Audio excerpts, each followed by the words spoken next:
Sally put her cleaning things down here. An old metal bucket and a mop. I'll take the mop with me.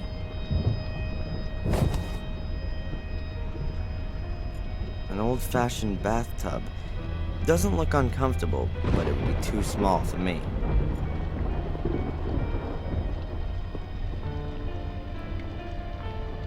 I can't see anything unusual, apart from the fact that the plug is missing.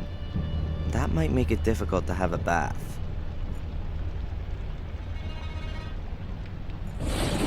I'll lay the mop head directly over the plug hole. That should create a distraction.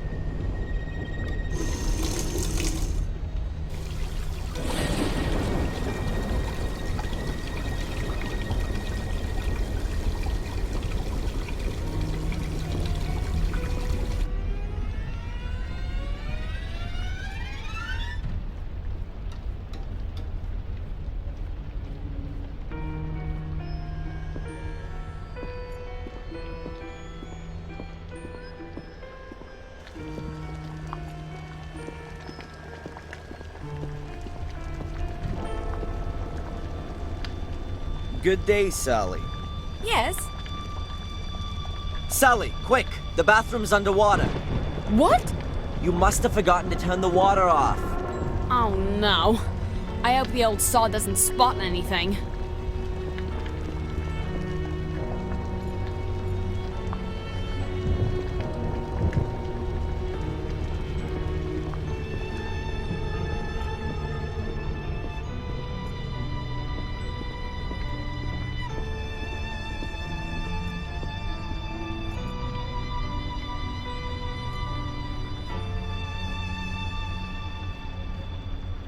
Mr. Bates?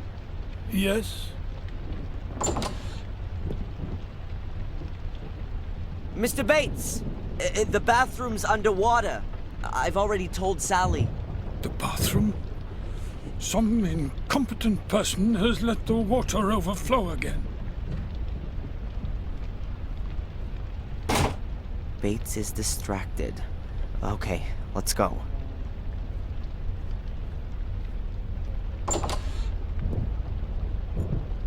The butler is an orderly person, just as you'd expect. I can't find anything interesting. Bates isn't gonna leave any important documents lying around on his desk.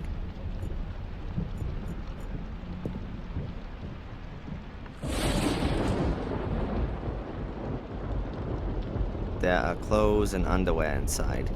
Nothing important. So what does Bates read then? Heinlein, Dick, Lem, Zalazny. Wow, the man really has taste.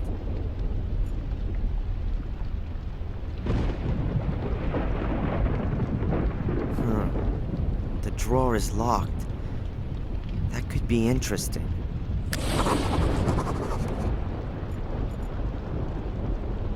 You can see straight away that Bates isn't well. He seems to have problems breathing. Perhaps lung cancer.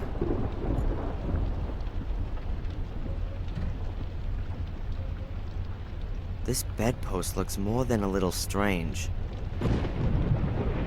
There's a slot in the side of the post. What have we got here? Hey, there's a little brass key inside.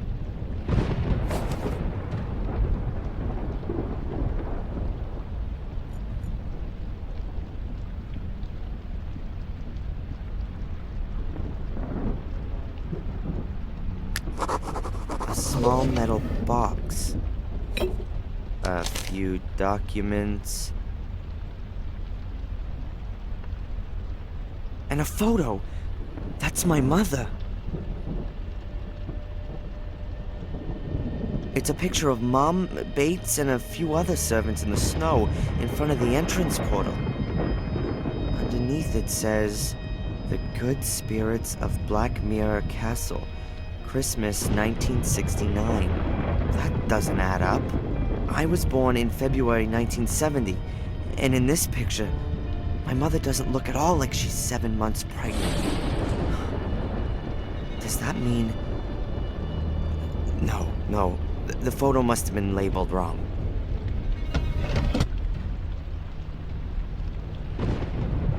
Either the writing on the photo is wrong, or not just looking for my father. The picture was taken apparently 2 months before I was born. But my mom's looking slimmer than I've ever seen her. A checkbook, a few notifications, and transfer forms.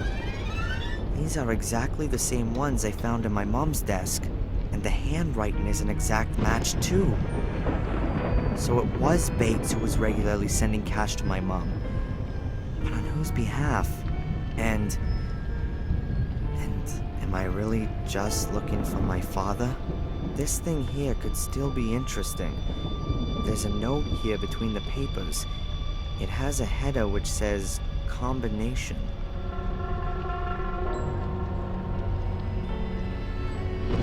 That looks like some kind of a aid memoir that Bates has written out.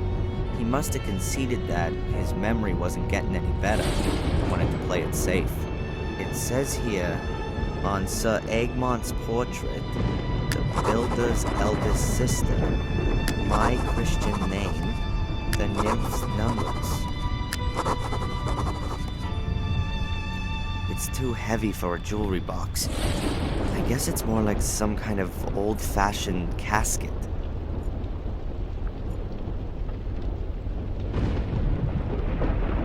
Could it be Sir Egmont? Perhaps, maybe not. One thing's for sure, I don't know which symbol this picture is supposed to refer to.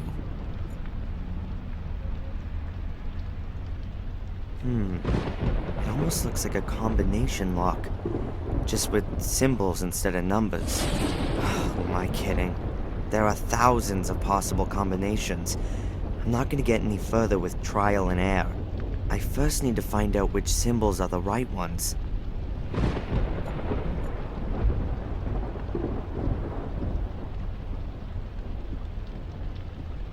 Hopefully, they're both still occupied. We're going to discuss this immediately. But nothing happened! Only because the police officer discovered it before it was too late. Do you know what might have happened?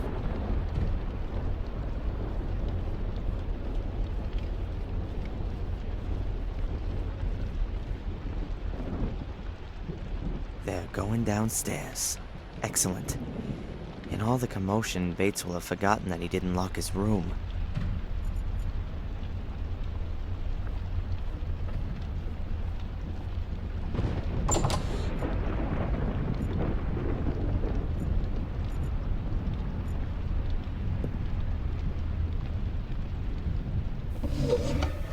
A pile of towels.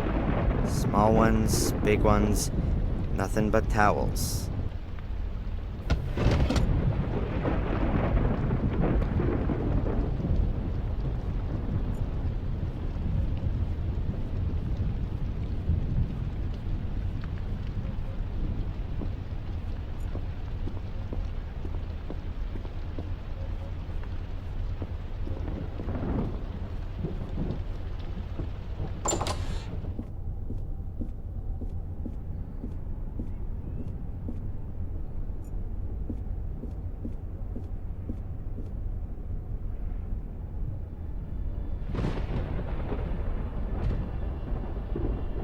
Victoria, would you please tell me what's behind the locked door? Only an unused wing of the house. Could I have a quick look in there? No, unfortunately not. The wing is in danger of collapsing, and that's why it's closed off. For your own sake, keep well away from that wing. Absolutely. Your domestic help, this Sally... Ah, have you already met her? She doesn't really seem to fit in here. With us old people, do you mean? She seems to be the exact opposite of Bates. That's a sharp observation. She embodies everything which is the opposite of Bates. Undisciplined, untidy, unreliable. She gossips. Perhaps he wanted to demonstrate to you what you have in him. I know exactly what I have in him. But I also know he's not well. He can no longer care for the house and us old ladies all on his own. I will look for the next domestic help. And it will be someone rather more industrious. Someone who will rarely take the load off Bates. Is there a Sir Egmont in the Gordon family? Sir Egmont? No. That doesn't ring a bell at all. Or perhaps is there someone in the area with the name? No. I'm sorry. Not that I know of. Strange. Someone who Bates knows, but not Lady Victoria. That doesn't make things simpler, exactly. Can you tell me Bates's first name? Now that's odd. He's been working for us for so long that I can't remember him ever having a forename.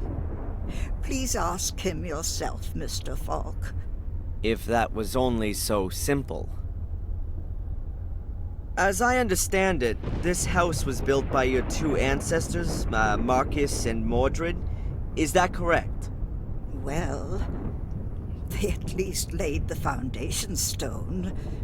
Most of the foundations, the cellars, and a few walls are from that period. Not the rest. Oh, no. You don't seem to be too au fait with architecture, Inspector. In Marcus's time, they weren't able to build castles like this. That came much later. Who gave the castle its, present-day look? Many of the masters of Black Mirror improved and extended the castle, laid the gardens, and modernized all of the fixtures and fittings. But the one who really had the greatest influence on the fabric of the castle, as you see it now, was Frederick Arthur Gordon. He gave the castle the appearance it has today. Frederick Arthur Gordon, then. Thank you. I'll go and take a bit of a look around. Of course.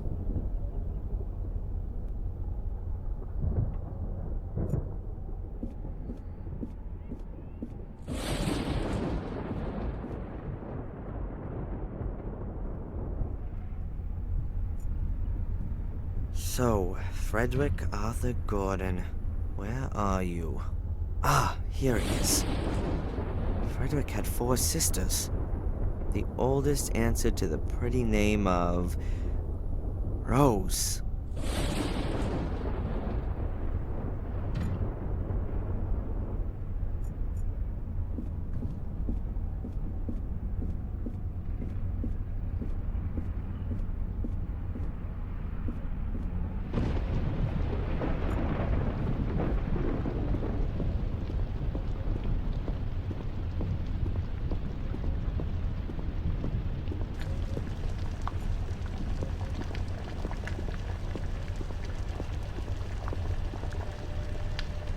Good day, Sally. Yes? Does the name Sir Egmont mean anything to you? Sir Egmont? Of course. Really? Who's that, then? And why do you want to know that? I need the information for my investigation.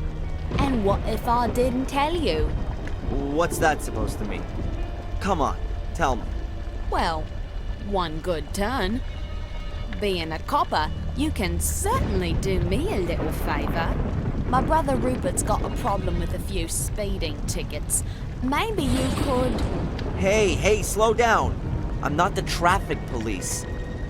Tell me who Sir Egmont is, or your brother's speeding tickets will be the least of your problems. You can't force me. I'm not telling you anything until you've helped me out, too. Okay. So what's your brother's name? Rupert Wood.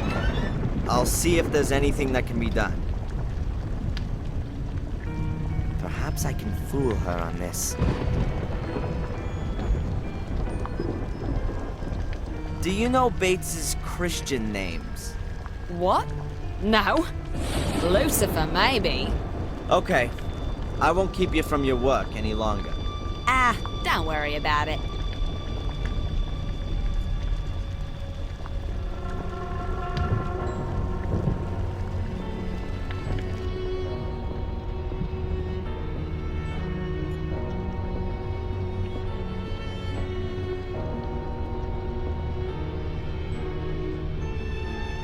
Can you tell me where Sally's from?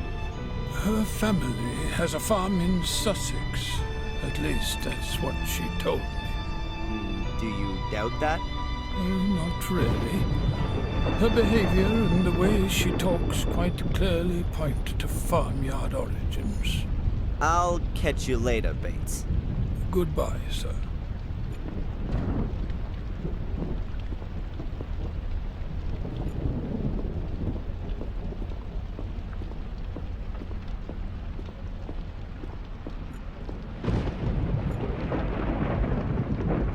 Let's try it.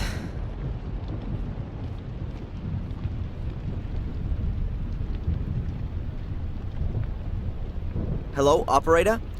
Please put me through to Rupert Wood in Sussex. Yes, I'll wait. Mr. Wood, Mr. Rupert Wood. Do you have a sister named Sally? Yes, my name's Inspector Falk. I'm calling on behalf of the traffic police. Yes, calm down. No, listen. No, she isn't. It's concerning your speeding ticket, sir. It seems as though someone has made a mistake. According to our records, you are 99 years old. Huh, that surely can't be right, can it? 34. Yes, I thought so. Listen, I'm gonna delete the record, okay?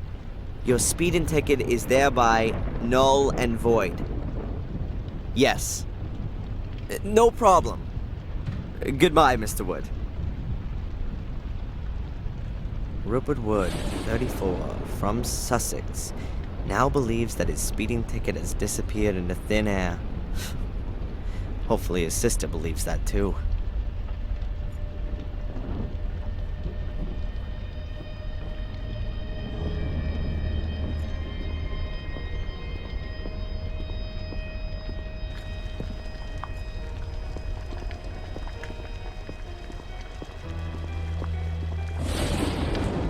Good day, Sally. Yes? All right. The speeding tickets have been canceled. Now, what's all this about Sir Egmont? So, where does my brother live and how old is he?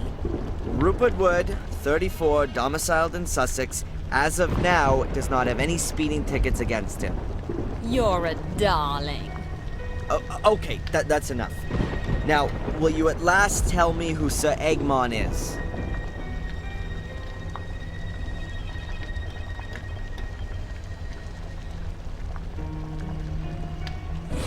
Here he is.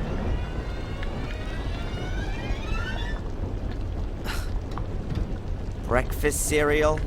Sir Egmont's finest breakfast flakes. They're Bates's favourite. They're very soft and easy to chew. Clever. And what does the old guy wear on his uniform? A medal in the shape of a cross. That's it. Okay. I won't keep you from your work any longer. Ah, don't worry about it.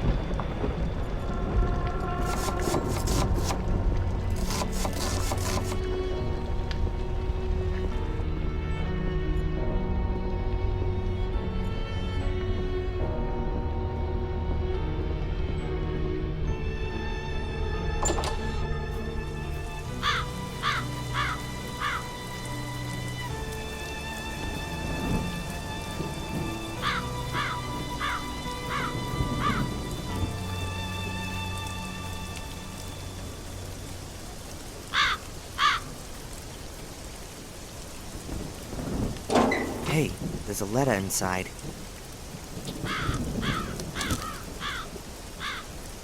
It's addressed to Mr. Bates, Blackmere Castle, Willow Creek.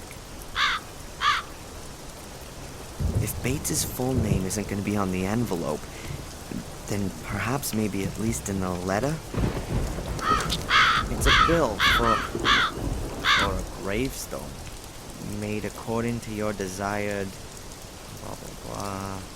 The inscription is as follows: Edward Bartholomew Bates, to know one's duty and to carry it through. That is everything. So, Edward Bartholomew then. Weird name. And which symbol does that point to?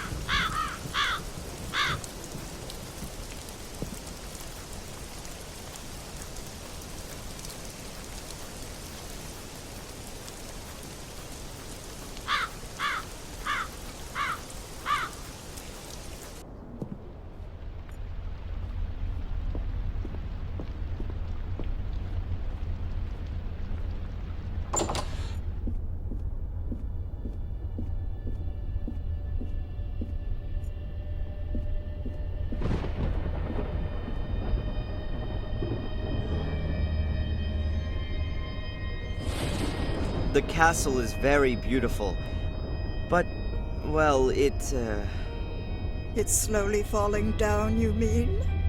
I'm afraid you're right. And it's not the only thing here that's falling down. How do you mean that? The Gordon line. We've lived here in this area for centuries and have shaped it like no one else. Our family is going to die out, Mr. Falk. Soon, there won't be any more Gordons. And the worst thing is, I am no longer even sure that this will be a loss. You mean because of... Because of the misery for which some of us are responsible. Yes. I've just realized that if Angelina's right, then this woman is my grandmother. She doesn't seem to know anything about her grandson. Or maybe she does. Her look was somehow strange. Do the names Edward or Bartholomew mean anything to you? Mean anything? What do you mean by that, Mr. Fogg? Perhaps you associate a particular symbol or sign with these names. Oh, I've always been interested in these kinds of things. Now, let me think. Now, Edward doesn't have any significance for me, but the name Bartholomew comes from the Bible. Saint Bartholomew. He was one of the 12 apostles. He preached in Persia and also in India, possibly. He died a martyr's death. He was flayed alive. His skin was removed. That's why his symbol is a knife. A knife. I think you may well have helped me with that. Glad to. Even if I do find your questions rather odd. Surely they can't all be to do with the dead girl. Oh, it's a complicated case. I'll go and take a bit of a look around. Of course.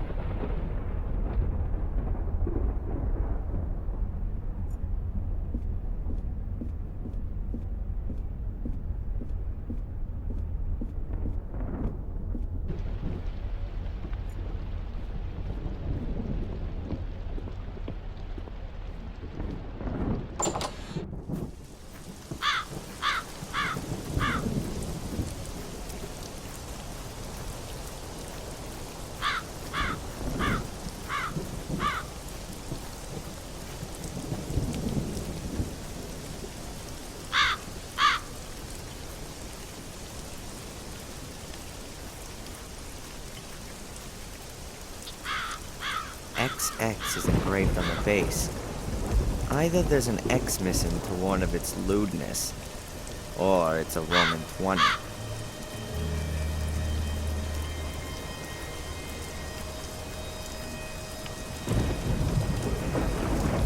There's a Roman the base of the figurine.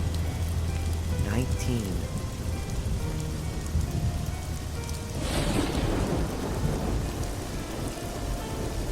There isn't really anything to see on the base of this figurine. Just a vertical line. Is it supposed to be a Roman 1?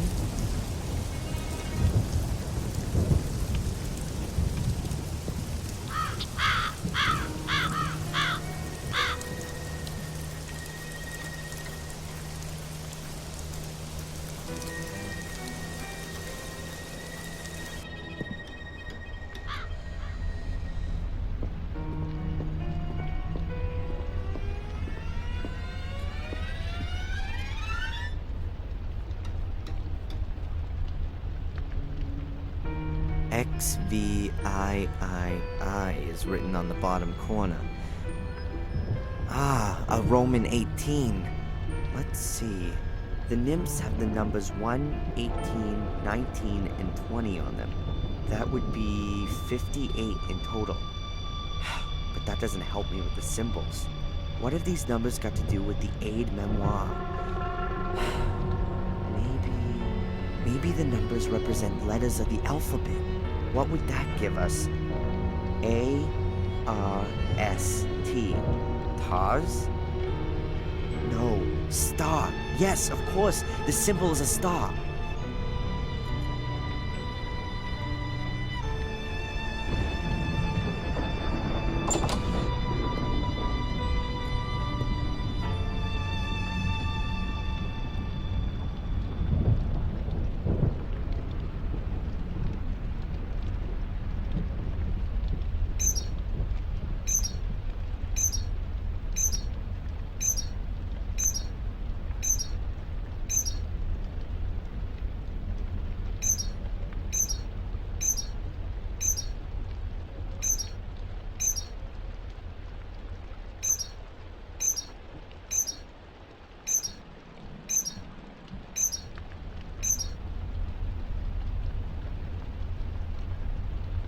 That's it.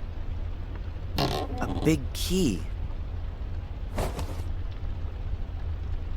There's only one door here whose key you'd hide in a casket. And a small golden medallion. Or at least half a small golden medallion. It must have been one you could open originally. It has small hinges on it. Inside is a photo of me. Me as a little boy, 3 or 4. I'm certain it looks just like the pictures of me as a child in Boston. Was I adopted? There's something engraved on the back of it. Adrian. Is that my name? And if it is, why was it changed when I was adopted? To make it more difficult for the Order to find me?